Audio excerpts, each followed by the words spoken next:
একটি দল বা গোষ্ঠী জুলাই বিপ্লবকে তাদের নিজেদের মনে করে ঠিকাদারি নেয়ার মতো আচরণ করছে বলে মন্তব্য করেছেন গণ অধিকার পরিষদের সভাপতি নুরুল হক নূর।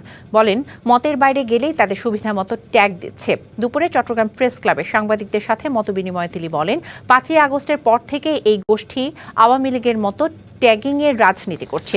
জুলাই অভ্যুত্থানকে ব্যবহার করে তারা বিভিন্ন থানা এবং সরকারি প্রতিষ্ঠানে প্রভাব খাটাচ্ছে বলেও মন্তব্য করেন গণ অধিকার পরিষদের সভাপতি। দেশের আইন শৃঙ্খলা পরিস্থিতি নিয়ন্ত্রণে নির্বাচনের আগ পর্যন্ত যৌথ বাহিনী নামানোর দাবি জানান তিনি। অন্তর্বর্তী সরকার দেশের আইন শৃঙ্খলা নিয়ন্ত্রণে ব্যর্থ দাবি করে নুরুল হক নূর বলেন, এমন চর্চা নতুন বাংলাদেশ গড়ার স্বপ্নকে ভেস্তে দিতে পারে। কোনো মানুষ সন্তুষ্ট নেই। 4 দিন সরকার ছাড়া রাষ্ট্র চলেছে, কিন্তু সরকার গঠিত হয়েছে, আমাদের প্রত্যাশা ছিল অন্য রকমের মাত্রায় সমাজকে নিয়ে যাবে, কিন্তু আমরা দেখলাম প্রকাশ্য দিবালোকে মানুষকে পাথর দিয়ে মারা হচ্ছে। এগুলো কিন্তু রাজনৈতিক আশ্রয় করছে কিংবা রাজনৈতিক দলের পরিচয় করছে। পুলিশ কিংবা প্রশাসন তো এর বিরুদ্ধে ব্যবস্থা নিতে ভয় পাওয়ার কথা না, তাদেরকে একটা শক্ত পদক্ষেপ নিতে হবে। কিন্তু আবার আমরা দেখেছি ব্যবস্থা নেওয়ার ফলে কি হচ্ছে, থানা ভেঙে ছাড়িয়ে নিচ্ছে। একটি গোষ্ঠী পরিকল্পিতভাবে সাম্প্রতিক কয়েকটি অনাকাঙ্ক্ষিত ঘটনায় বিএনপিকে জড়াচ্ছে। নিরপেক্ষ তদন্ত হলেই বেরিয়ে আসবে প্রকৃত দোষী কারা, এমন মন্তব্য করেছেন দলের স্থায়ী কমিটির সদস্য ডাক্তার AZM জাহিদ হোসেন। দুপুরে সিলেট মহানগর বিএনপির বিশেষ সভায় প্রধান অতিথির বক্তব্যে এ মন্তব্য করেন তিনি। আরও বলেন, মব ভায়োলেন্সে নয়, আইনের শাসনে বিশ্বাস করে বিএনপি। চাঁদাবাজি, মব সন্ত্রাসে জড়িতদের দ্রুত আইনের আওতায় আনার দাবি জানান তিনি। বলেন, সরকারের ভেতরে আওয়ামী দোসররা এখনো ঘাপটি মেরে বসে আছে, তাই অন্যায়কারীদের গ্রেপ্তার করা হচ্ছে না। যে কোনো ঘটনা ঘটলেই রাজনীতিকরণ যদি করেন, তাহলে আসল দোষী লোকটি বেঁচে যায়। দয়া করে এটি করবেন না, বরঞ্চ নিরপেক্ষভাবে তদন্ত করতে দিন এবং দৃষ্টান্তমূলক শাস্তির ব্যবস্থা করুন। আর মুখে না, এটিকে মিন করুন।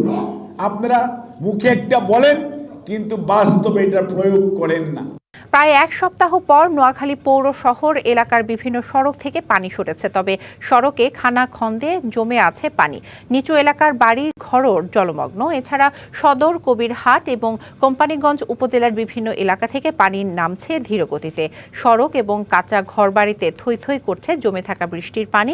কবিরহাট এবং কোম্পানিগঞ্জের কয়েকটি আশ্রয় কেন্দ্রে উঠেছেন কিছু মানুষ। প্রশাসনের হিসাবে এ পর্যন্ত 46টি ঘর ক্ষতিগ্রস্ত, 8,000 হেক্টর কৃষি জমি আক্রান্ত হয়েছে। পোল্ট্রি খামার ক্ষতিগ্রস্ত হয়েছে 8,720টি, মাছের ঘের ডুবেছে 40,000। সব মিলিয়ে গত এক সপ্তাহে জেলায় ক্ষতিগ্রস্ত প্রায় 2 লাখ মানুষ। নোয়াখালীতে জলবদ্ধতা নিরসনে জেলায় সব খাল, ড্রেন এবং জলাশয়ের উপর নির্মিত অবৈধ স্থাপনা উচ্ছেদের দাবি জানিয়ে মানববন্ধন এবং সমাবেশ করেছে জামায়াতে ইসলামী। বেলা 11টা থেকে দুপুর 12টা পর্যন্ত জেলা প্রশাসকের কার্যালয়ের সামনে এই কর্মসূচি পালন করে দলটি। পরে একই দাবিতে জেলা প্রশাসককে স্মারকলিপি দেন দলের নেতারা। বক্তারা বলেন, সুশাসন না থাকা এবং জনসচেতনতার অভাবে নোয়াখালীতে খাল এবং ড্রেনেজ ব্যবস্থা অকার্যকর হয়ে পড়েছে। খাল এবং জলাশয়গুলো ভরাট এবং দখল হয়ে যাচ্ছে, যেখানে সেখানে গড়ে উঠছে অপরিকল্পিত আবাসন এবং অবকাঠামো। আমরা এই বিষয়টি প্রশাসনকে বারবার বলার পরেও আশুলিয়ার কাঠগড়া থেকে অপহরণের 3 দিন পর জীবন নামে কিশোরের মরদেহ উদ্ধার করেছে পুলিশ। এ ঘটনায় রব্বানী নামে এক আসামিকে গ্রেপ্তার করা হয়েছে। দুপুরে আশুলিয়া থানায় সংবাদ সম্মেলনে পুলিশ জানায়, কাঠগড়া পালোয়ানপাড়া এলাকার পরিত্যক্ত ঝোপ থেকে নিহতের মরদেহ উদ্ধার করা হয়। 12 বছরের জীবন গেল বৃহস্পতিবার বাসার সামনে খেলতে গিয়ে নিখোঁজ হয়। শুক্রবার মুক্তিপণের জন্য 50 লাখ টাকা চাঁদার দাবি করে অপহরণকারীরা। পুলিশকে বিষয়টি জানালে সকালে তার মরদেহ উদ্ধার করা হয়। এই ঘটনায় একজনকে গ্রেপ্তার করা হয়েছে। উদ্ধার করা হয়েছে হত্যাকাণ্ডে ব্যবহৃত ছুরি। অপহরণের রাতেই জীবনকে হত্যা করা হয় বলে ধারণা পুলিশের। ফরিদপুর থেকে ভাঙ্গা পর্যন্ত 37 কিলোমিটার সড়কটি 4 লাইনের বাস্তবায়নের দাবিতে মানববন্ধন অনুষ্ঠিত হয়েছে। সকালে প্রেস ক্লাবের সামনে ঘণ্টাব্যাপী চলা মানববন্ধনে শতাধিক মানুষ অংশ নেয়। বক্তারা বলেন, ফরিদপুর থেকে ভাঙ্গা পর্যন্ত সড়কটি খানাখন্দে পরিণত হওয়ায় চলাচলে অযোগ্য হয়ে পড়েছে, কিন্তু সড়কটি 4 লেনে করতে 500 কোটি টাকা 7 বছর আগে আসলেও কোনো কাজ হয়নি। ফলে সড়কটিতে প্রতিনিয়ত দুর্ঘটনায় প্রাণ হারাচ্ছে অসংখ্য মানুষ। মানববন্ধন শেষে একটি স্মারকলিপি জেলা প্রশাসকের কাছে দেওয়া হয়। সড়কটি বিষয়টি নিয়ে সম্প্রতি ডিবিসি নিউজে একটি প্রতিবেদন প্রকাশ হওয়ার পর সড়কটি 4 লেনের দাবিতে সোচ্চার হয় জনগণ। এসএসসিতে বোর্ড সেরা আর সারা দেশে দ্বিতীয় সর্বোচ্চ নম্বর প্রাপ্তি, অভাবনীয় এমন ফলাফল করেছেন বগুড়ার বিমান বাহিনী পরিচালিত বিএএফ শাহীন কলেজের শিক্ষার্থী স্বর্ণালী আক্তার দৃষ্টি। তার এই কৃতিত্বপূর্ণ অর্জনকে স্মরণীয় করে রাখতে রবিবার সংবর্ধনার আয়োজন করেছিল স্কুল কর্তৃপক্ষ। এসএসসি উত্তীর্ণ মোট 97 জন শিক্ষার্থীকে ফুল দিয়ে বরণ করা হয়। স্কুল কর্তৃপক্ষ জানায়, দৃষ্টি এবার এসএসসিতে রাজশাহী বিভাগ বোর্ডে 1283 নম্বর পেয়ে সর্বোচ্চ নম্বরের রেকর্ড করেছেন। পাশাপাশি সর্বোচ্চ নম্বর প্রাপ্তিতে সারা দেশে তিনি দ্বিতীয় স্থান দখল করেছেন। স্বর্ণালী আক্তার দৃষ্টি জানান, নিয়মিত পড়াশোনা আর স্কুল কর্তৃপক্ষের তদারকির কারণে এটা সম্ভব হয়েছে।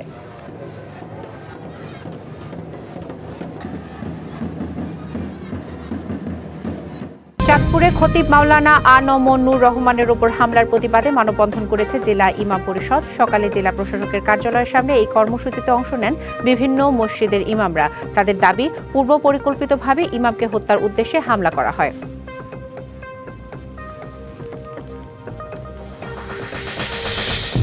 ঢাকা প্রকৌশল ও প্রযুক্তি বিশ্ববিদ্যালয়ের এমএসসি প্রোগ্রামের শিক্ষার্থী শাহাবুদ্দিন শিহাবের পরিবারের উপর হামলা এবং তার বাবা ও ভাবিকে হত্যার প্রতিবাদে মানববন্ধন এবং বিক্ষোভ সমাবেশ হয়েছে। সকালে বিশ্ববিদ্যালয় ক্যাম্পাসে মানববন্ধন থেকে দোষীদের গ্রেপ্তার এবং বিচার সহ 3 দফা দাবি জানায় শিক্ষার্থীরা।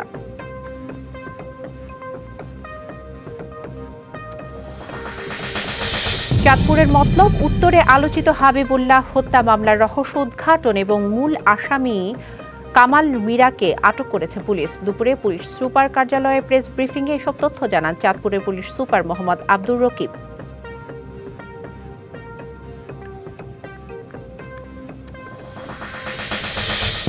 ভোলা নদী বন্দরের সহকারী পরিচালক রিয়াদ হোসেনের বিভিন্ন অনিয়ম এবং দুর্নীতির প্রতিবাদে মানববন্ধন হয়েছে। সকালে জেলা স্পিড বোর্ড মালিক এবং বোট চালকরা জেলা প্রশাসক কার্যালয়ের সামনে এই কর্মসূচি পালন করে। কোনো রসিদ ছাড়াই মাসে 1200 টাকা করে নেয়ার অভিযোগ ওই কর্মকর্তার বিরুদ্ধে। বরিশাল নগরীর পোর্ট রোড দীর্ঘদিন সংস্কার না হয় প্রতিবাদে বিক্ষোভ এবং মানববন্ধন করেছেন ব্যবসায়ীরা। সকালে প্রতিবাদ স্বরূপ সড়কে গাছ লাগানো হয়। তারা জানান, সিটি কর্পোরেশন এবং বিআইডব্লিউটিএ এর মধ্যে সমন্বয় না থাকায় সড়কটির খারাপ অবস্থা। খুলনায় বিদেশি পিস্তল, গুলি ও ইয়াবা সহ একজনকে আটক করেছে যৌথ বাহিনী।